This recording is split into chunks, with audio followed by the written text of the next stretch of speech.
Hi hello అందరికీ నమస్కారం. నేను మీ ఎంఎస్పి. అందరికీ ఫిట్ గా హెల్తీగా స్లిమ్ గా ఉండాలని కోరుకోవడంలో తప్పలేదు. దానికోసమని జిమ్లకి వెళ్ళి గంటల గంటల వర్కౌట్స్ చేయాల్సిన అవసరం లేదు. మన ఇంట్లోనే ఉండి చక్కగా మన బాడీని ఫిట్ గా ఉంచుకొని షేప్ బాగా చూసుకోవచ్చు. ఆ, అసలు ఇంట్లోనే ఉండి ఎటువంటి ఎక్సర్సైజ్ చేసి మన ఆరోగ్యాన్ని కాపాడుకోవచ్చో ఈరోజు మీకు ఈ వీడియోలో తెలియజేస్తున్నాను. దీనికి జిమ్ అట్ హోమ్ అని పేరు పెట్టాను. అంటే ఇంట్లోనే వ్యాయామశాల. ఏ కైండ్ ఆఫ్ ఎక్సర్సైజ్ అయినా ప్రారంభించే ముందు ఖచ్చితంగా శరీరానికి వార్మింగ్ అప్ చేయాల్సిన అవసరం ఉంటుంది. ఎందుకంటే ఏ మజిలీ కూడా స్టాటిక్ పొజిషన్ లో ఉంటది. దాన్ని డైనమిక్ పొజిషన్ లో తీసి రావాలి అంటే ఖచ్చితంగా వార్మింగ్ అప్ ఎక్సర్సైజ్ చేయాలి. హ్యాండ్స్ మూవ్ చేయడము, జాయింట్స్ ని కదపడము, హెడ్ రొటేట్ చేయడము, నీస్ ని రొటేట్ చేయడము, హిప్ రొటేట్ చేయడము మొదలైనవి ముందుగా చేయాల్సిన అవసరం ఉంటుంది. తర్వాత మాత్రమే రెగ్యులర్ ఎక్సర్సైజెస్ చేయాలి. వార్మప్ ఎక్సర్సైజెస్ ఎలా చేయాలో చూపిస్తాను.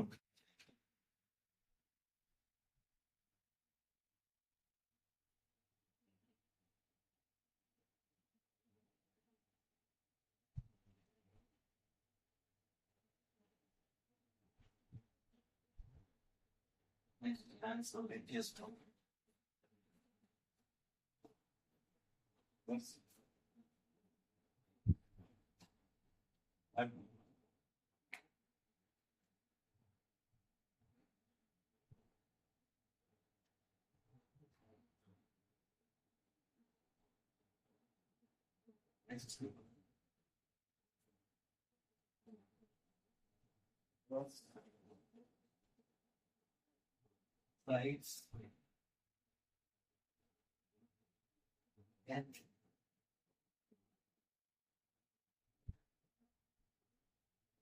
knees కూడా ఒకసారి రొటేట్ చేసుకోవాలి. Plus 19 ఇలా చేయడం వల్ల మీ బాడీ వార్మప్ అయ్యి రెగ్యులర్ ఎక్సర్సైజ్ చేయడానికి సిద్ధంగా ఉండాలి.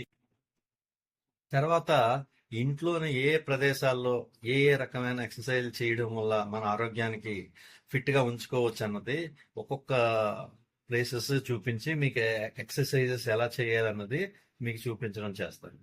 ముందుగా ఇంట్లోని అనేసరికి గుర్తొచ్చేది ఫ్లోర్, నేల. నేలపై ఎటువంటి ఎక్సర్సైజులు చేయాలి అనేదే ఈ రోజు మీకు చూపించబోతున్నాను. ఈ regular model diamond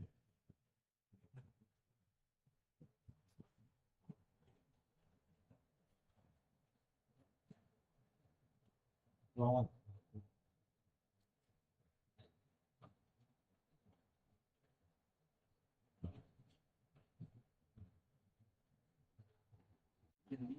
place floor floor మీద ఎలా చేయాలనుకుంటుంది ఈరోజు మీకు చూపించాను. చెస్ట్ కి ఈ షార్ట్ ఎదురుగా గ్రౌండ్స్ పెట్టుకొని ఫింగర్స్ స్ట్రెచ్ చేసి ఉంచాలి. ఎల్బోస్ 40 degrees యాంగిల్ లో ఉంచండి. జస్ట్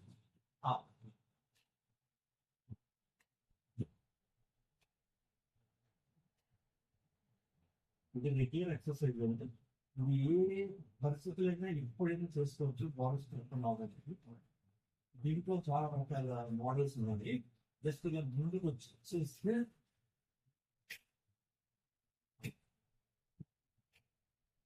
షార్ట్ ఎక్కువగా పెట్టబడి షార్ట్స్ బాగా వస్తాయి.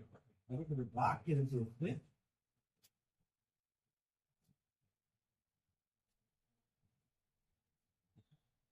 ఇది హ్యాండ్స్ తో ఒకటి ట్రైసెప్స్ బైసెప్స్ బాగా ఇంక్రీజ్ అవుతుంది. ఓకే ఫ్రెండ్స్, వాచ్ చేశారు కదా ఫ్లోర్ మీద ఎటువంటి ఎక్సర్సైజ్ చేయొచ్చు అన్నది. అదే విధంగా వివిధ ప్లేసెస్ లో ఏ రకమైన ఎక్సర్సైజ్ చేయాలి, అది ఏ శరీర భాగాలకు ఉపయోగపడుతుంది అన్నది నెక్స్ట్ వీడియోలో చూద్దాం. ఈలోపు మీకు ఏ రకమైనటువంటి మజిల్ కానీ లేదంటే నర్వస్ సిస్టమ్ లో కానీ లేదా బోన్ సిస్టమ్ లో కానీ ప్రాబ్లమ్స్ ఉన్నట్లయితే కామెంట్ సెక్షన్ లో తెలియజేయండి. ఖచ్చితంగా దానికి ఉపయోగపడే ఇంట్లో చేయగలిగే ఎక్సర్సైజెస్ ని మీకు తెలియజేస్తున్నాను. Thank you very much. Like it and share it, subscribe. Thank you all.